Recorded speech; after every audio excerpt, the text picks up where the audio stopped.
বিশ্বনবী পাগলের মতো একবার হাউজে কাসারে যাবেন, একবার সিরাতে যাবেন, একবার পুলসিরাতের দিকে, একবার হাউজে কাউসারের দিকে পাগলের মতো দৌড়াতে থাকবেন।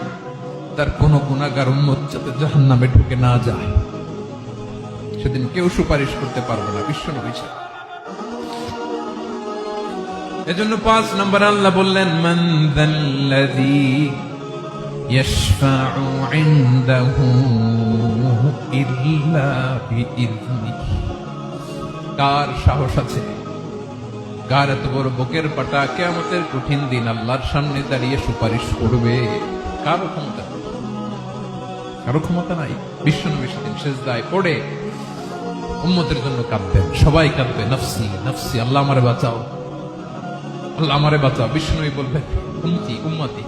বিশ্বনবী আমার জন্য কাঁদবেন, আপনার জন্য কাঁদবেন, আমাদের জন্য সেদিন কেঁদে কেঁদে জাহান্নামের দরজায় দাঁড়িয়ে আমাদেরকে টেনে টেনে জান্নাতে ঢুকাবেন। এজন্য এই বিশ্বনবীর ভালোবাসা যেন আমাদের হৃদয়ে ভরপুর থাকে। আমার ভাইয়েরা, প্রতি শুক্রবার বিশ্বনবীর উপরে বেশি বেশি যেন আমরা দুরূদ পড়ি। আমরা যখন বিশ্বনবীর সালাম দেই, দুরূদ পড়ি,